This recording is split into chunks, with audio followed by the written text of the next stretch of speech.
Hello mga ka-Unified, this is Ramil Pendulan of Unified Products and Services and welcome for today's video kung saan i-actual transact po natin ng fund request dito po sa ating website. So ito yung latest so far na pagpa-fund request, especially sa mga baguhan. So para po ito sa inyo sa ating mga new franchises saka hindi pa po nakapag-fund request sa ating website access. Alright? So ayun, so kung inyong nakikita, nakapag-login na po tayo ngayon sa ating website. So assuming na nakapag-login na po tayo sa ating sa ating website para diretso na po tayo magpa-fund request para ipakita ko na po sa inyo ngayon yung yung actual transactions po natin. Alright. Ayan, so meron na rin po tayo ditong resibo. Ayan po yung resibo natin. Yan po yung ipa-fund request natin. So, right now, kakalagin ko lang sa ating website. Yan.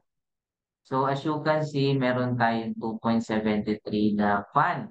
And then, magpa-fund request po tayo ng nasa 17,000. 17,000 actually. 17,025 po yan.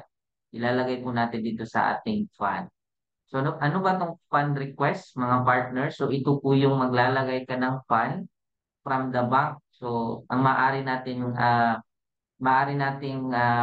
deposituhan pag tayo po ay magpa-fund is ang BDO or ang Security Bank. So alamin lang po natin yung bank po ng Unified kasi doon po tayo magde-deposit or doon po tayo magpa-fund transfer po. Alright? So once na nakapag-deposit ka na, actually ang ginawa natin ngayon is nag-online fund transfer po tayo sa BDO ni Unified from our bank. So from my BDO po yan. Fund transfer po yung ginawa natin. So, ang maganda dito ay makatipid ka na kasi hindi ka na pupunta sa bank. So, kung actual naman, so yung resibo naman yung pipicturean mo. So, ito kasi screenshot. So, una mo gagawin, if meron ka na niyan, na kumpleto ka na niyan, so first is, punta ka po dito sa fund transfer. Okay? Diyan ka diretso sa fund transfer kasi diyan nakalagay yung ito. Diyan po nakalagay yung ating fund request. Ayan, no? So, i-click mo lang po yung fund request. Yung fund request, diyan po natin i-request yung fund. Kaya na po fund request. So, diyan natin i-upload yung resibo. Alright? Then, ayun. Ayan na siya. So, ayan, i-fill up lang natin itong mga needed na mga hinihingi niya dito. Of course, yung ating file na picture ba or screenshot ba yon? Kasi pwedeng online fund transfer, pwede rin na ah, nagpunta ka talaga sa bank, sa BDO or Security Bank ni Unified, then dineposit mo yung pinand request mo. Ayan. So, 25 pesos po yung charge ng ating fund request regardless kung ano nga man kahit dumating pa yan sa 200, mga 300,000, 500,000, 25 pesos po yung kanyang charge. So, meron po ditong instruction mga partners na if ever na magkakamali ka na itatype, so lagyan mo lang ng X yung kapag ulitin mo siyang ipa-fund transfer, ipa-fund request. So, basahin lang po natin yan mga partners para meron po tayong idea. Alright, so simulan na natin yung actual para at least makita po ninyo kung paano at para mas mabilis tayo. Then, i-choose mo lang yung file. Ayan, so na-download na natin yung kanina, yung pinakita ko sa inyo screenshot. So, i-choose mo lang kung saan nakalagay din. Ayan, then i-click mo yung upload para para mabasa ng system. And then of course, ang maganda dito nakalagay na agad yung reg code natin. Then yung number na nakalink sa account mo or pwede din kung wala, yung active kasi magte-text po siya dyan kung anong update po dun sa pinan request mo. Then fund type, e-cash, deposit type is bank deposit. Actually dati meron po dyan online bank. Pwede rin po yun. Pero if ever, as for now kasi bank deposit lang yung meron. So, kahit online, okay lang po na bank deposit yung i-choose natin. Institution, so sabi ko nga po kanina, depende kung saan ka nag-deposit. So, as for now, BDO po tayo nag-deposit or nag-fund fund transfer. Ayan, BDO. Click natin yung BDO. Then, branch name. Actually, ang nilalagay ko dito kung anong branch ng BDO ko. Sa iba naman, kung saan sila nag-deposit or sa iba naman, yung nilalagay nila yung branch mismo ng natin, ng BDO or security bank natin. So, any of those, pero sa akin kasi nasanayan ko na branch po talaga yung ng BDO ko yung nilalagay ko kasi doon kasi dumaan. So, gumagana naman siya.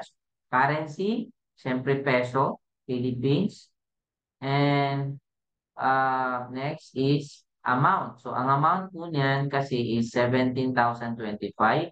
So, ilalagay natin dito 17,025. Sa iba, nilalagay nila ng comma. So, cannot be. So, para po iwas po ng human erroneous, wag nyo na po lagyan ng comma, wag nyo na rin po lagyan ng period, tapos 00. Mas maganda po para secure po na hindi kayo mamali ng amount, kung magkano lang yung amount na nilagay mo, yun na lang din po. Huwag mo na lagyan ng comma, huwag mo na lagyan ng period. Para iwas mali po, para iwas hassle, dire-diretso na po tayo. So, 17,025, okay na tayo dyan. Then, reference number, yung lahat po na nakalagay po sa reference number na yan, ilalagay po natin. So, pati ultimo yung mga underscore ilalagay natin. So, i-edit ko lang to. Nakalagay doon is 0425. So, lahat po yan siya ilalagay natin. 2024, 0425, 4896, 27. 4896, 489627. 489627. 489627. Okay. So, check muna natin. 4, 4, 4, okay na? Double check na natin. 26, 27. Double check na natin. Kapag magpa-fund request tayo using mobile apps, hindi po magre-reflect yung underscore. Wala po. Dire-diretso siya. Wala po siyang space. So, yan po yung mapapansin ninyo. Okay. Similar lang po ito sa ating mobile apps na fund request. For instance, syempre yung date. Today din po yung date natin. 25. Then yung ating time, ang nakalagay po na time po diyan nandiyan sa taas, 11:24 AM. So, syempre dito kasi is walang so 11 AM na lang. Wala kasi siyang minutes. Okay? Then yung syempre yung fund natin yung ating transaction password na. Ayan. So, the moment na kompleto na double check mo na naman lahat, so, ayun, pwede mo na siyang i-submit. So, yung sinasabi ko po kanina mga partners na lalagyan mo ng X, assuming na nagkamali ka at magte-text at mag-email kasi yung hotline natin na sasabihin nila na hindi pumasok or failed, it's because nagkamali ka ng amount, nagkamali ka ng reference number, and so on. The moment na ulitin mo yung reference number sinasabi ko kanina is lalagyan mo ng X. Ayan, dyan sa unahan. Depende kung ilang beses ka nagkamali. Kung 2 beses ka nagkamali, lalagyan mo siya ng 2 X. Kung 3 beses ka nagkamali or pinaulit ka ng CSR, 3 X mo siyang lalagyan. So, right now kasi first time pa lang, kung first time mo siya, syempre hindi mo siya lalagyan. Kung ano lang po yung reference number niya. So, FYI lang, if in case lang na nyo, para meron kayong idea if in case lang. So, yan. Ayan na siya. So, if ever okay na, so submit mo na po mga partners. Ayan, then proceed. Ayan. I-ano mo lang yan kasi madali lang naman. So, ayan. Yung ba nakalagay? So, your request is currently in progress. So, gagawin po natin, i-copy paste po natin yan. Ayan. And then, i-screenshot. Din po, i-screenshot na lang po na lang natin. Ayan. So, bakit natin screenshot or kina-copy paste? Kasi, for reference mo niyan po, if ever po sa mga nagmamadali na magpasok yung kanilang fund request, so pwede nyo po kasi yan siyang ipa-follow up sa CSR. So, para ma-follow up mo, isend mo sa kanila o sa CSR natin yung ating tracking number or yung screenshot ng iyong pag-fund request kasi para mabasa nila sa system nila. Okay? So, itong fund request natin, mga partners, while waiting tayo, no? So, ito yung mga tips. So, syempre, Monday to Friday yung ating fund request kasi banking hours yung sinusunod niya, 9 a.m. to 5 p.m. po ito, itong pagpa-fund request natin. Basta hindi siya holiday kasi kahit Monday to Friday, kung holiday po siya, hindi po siya papasok yung ating fund request. So if ever naman po na maabutan ka ng mga cut-off na oras or day, so kinabukasan pa siya papasok or after weekend pa siya papasok, depende kung anong cut-off ka naabutan. Kung naabutan ka ng Friday, naabutan ka ng mga gabi ka na nag-fund request, pwede naman din, kaya lang di siya papasok kasi gabi na nga po. So, kinabukasan pa siya papasok pagka Monday na. So, Monday naman, yung pinaka-traffic na pagpa-fund request. Kasi, ibig sabihin ng traffic, yan po yung pinaka-delay. Kasi yung mga naabutan ng mga cut-off, halimbawa, yung mga naabutan, nag-fund request sila ng weekend, nag-fund request sila ng beyond 5 p.m. ng Friday, ganun. Sa Monday kasi yan papasok lahat. So, inuuna kasi yun siya kasi naka-queuing po siya. Pero sa other days, mabilis lang po siya, lalo pat walang mali, so minutes lang po siya. Alright? So, i-refresh lang natin kasi okay naman yung ano natin, pag-fund request na tayo. So, antayin lang natin from 2.73 i-cash natin ngayon, antayin natin mamaya-maya papasok na siya. So, if ever, mga partners na gusto mo naman siyang ipa-follow up, paano mo siya ipa-follow up? So, if ever na ipa-follow up mo siya para mas mabilis yung pagpa-fund request po natin, i-click mo lang tong online support. Ayan. Kasi para i-report natin sa CSR, yung pag-fund request natin ay ipa-follow up natin. So, click mo lang itong create ticket. The moment na nakagawa ka na ng report, so i-click mo ang view existing ticket kasi ita-type mo dyan yung reference ID na nag-generate. So, right now, mag-create ticket tayo para if in case, para makita nyo mismo yung actual. Ayan. So, kung kunwari di ka naman nagmamadali and willing to wait, ayan, wag ka na mag-o-online support. Pero if in case lang, pakita ko lang sa inyo ngayon, if in case lang na masyado kayong natagalan, pwede kayo mag-online support para mas mapadali ni CSR o ni hotline yung pagpa-fund request natin. So, ayan. So, i-fill up mo lang 'to lahat.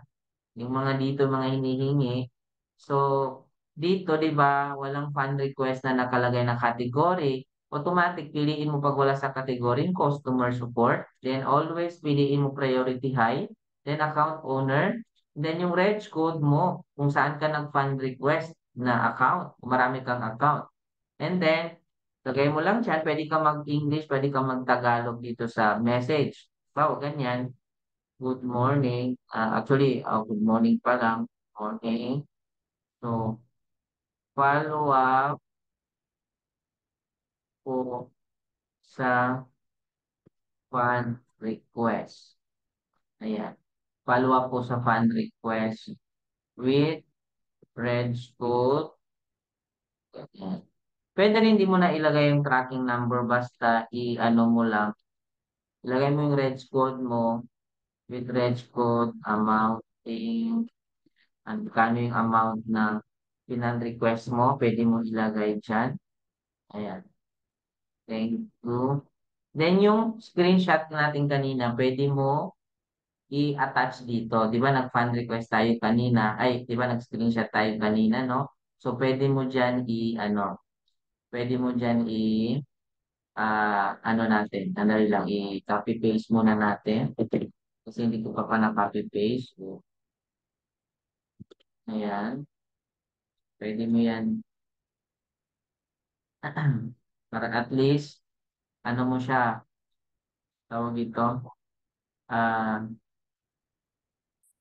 ano ka siya, para may reference ka po, partners, regarding doon sa pag-ano natin. Ayan. So, ayun, wait lang na ibalik natin. Online support tayo ulit. kasi na-delete ko siya. Unified fund request. Ayan. Customer support, then hi. Ayan, dito na tayo. Hi, CSP. Follow up. Pwede rin ganyan. Depende sa inyo, pwede follow up my fund request with textbook.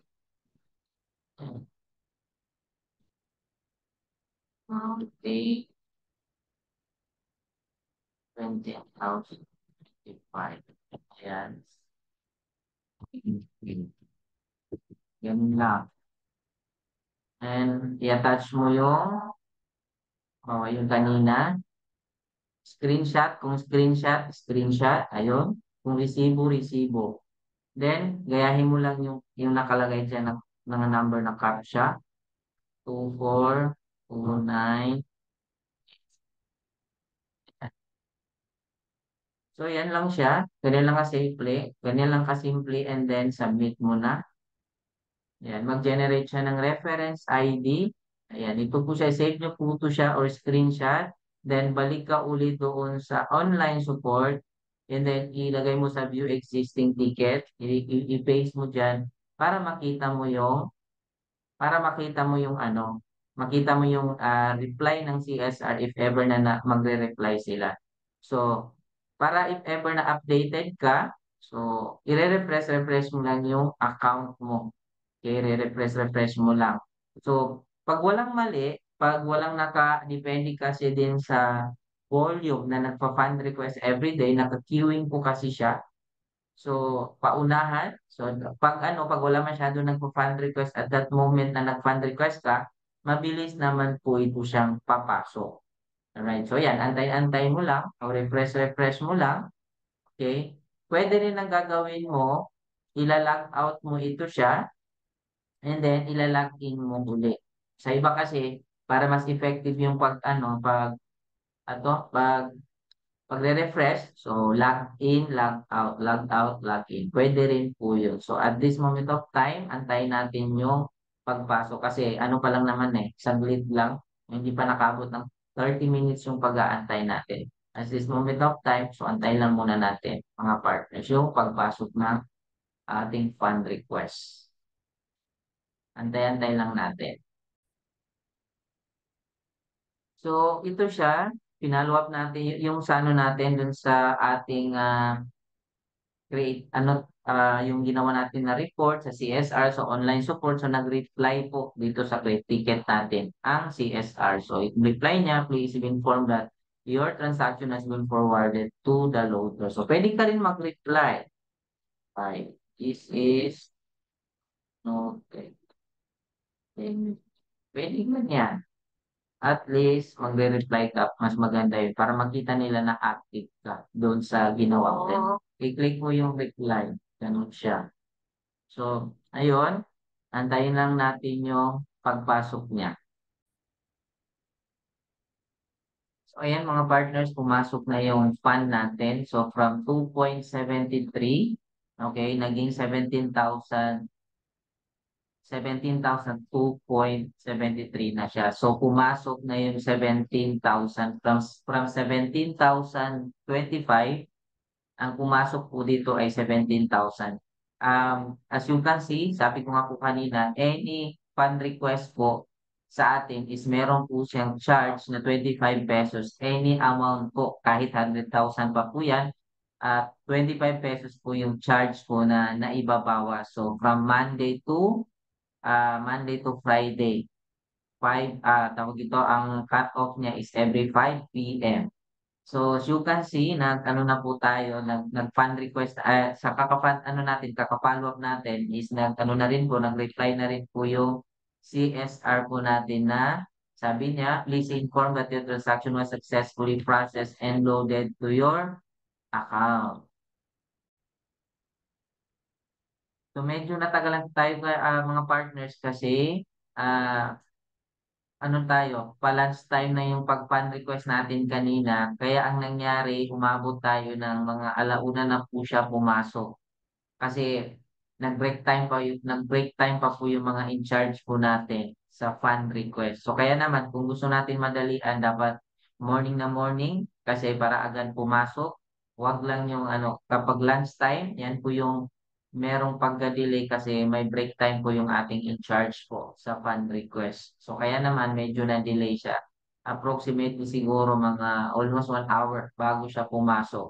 So sabi din nila kasi kanina basta nakapag ano na, nakapag fund request na walang mali, so antayin na lang natin within the day. So hindi sila magsasabi kung ilang minutes. Pero as you can see, kapag wala naman mga mali, so hindi naman naka-queuing, ay hindi naman madami yung nagpa-fund request, o madali lang siyang pumasok. Agad-agad naman pumasok. So ganun lang po kasimple yung fund request natin mga partners, Monday to Friday, yung fund request natin.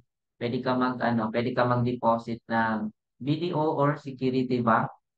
And ayun, ang anuhin mo lang kapag once na magkamali ka, ulitin lang po natin. Importante po yung resibo. Importante po is meron pong, kung titingnan natin po, 'di ba, sa mga resibo natin dapat po meron siyang ano, ilalagay po natin yung ating reg code and name po doon sa resibo. If ever po na yan po ay screenshot, ilalagay po natin doon sa remarks before tayo magse-send. Mas maganda po yun. Kung wala naman po, pwede rin po tayo mag-edit. Ilagay natin yung name at saka yung reg code po. Kung kung ang fund request nyo po ay dumaan naman po sa GCash, isa-send po natin sa BDO or Security Bank na Unified, pwede rin po yon. Basta yung resibo na i-upload po natin sa system is yung na-receive natin sa email. And then yun yung lalagyan natin ng name and reg code. Then yun yung i-upload natin sa system. Pag yan naman po ay nag-deposit po tayo manually po sa mga bank, example sa BDO, yung resibo po nun, ilagay po natin dun sa payer's name, yung pangalan po natin together with reg code. Meron din po tayong tutorial po niyan if ever po na yun po yung gagawin ninyo. So meron din po tayo niyan. Kinakailangan po, wala po siyang mali doon sa name and reg code kasi po yung babasehan nila. Then, after that, papasok na po. So, huwag nyo kakalimutan, meron po tayong CSR if ever na magpa-follow up po tayo. Pwede rin po natin tatawagan sa number nila na if in case na nagmamadali po talaga ng pagpa-follow up, pwede rin po yun. Pero yung create ticket po yung agad-agad natin gawin kasi yun po yung hinahanap nila. Okay, then right after that, papasok na po siya, ganyan na po yung mangyayari. Andyan dyan na po din. Anytime na pumasok, pwede na po tayo mag-transact mga partners. So with that, sana natuto po tayo mga partners, especially sa mga baguhan natin mga business partners po. Okay, ganyan lang po kasimple mag-fund request. So this is Ramil Pendulat of Unified Products and Services. Good more earnings.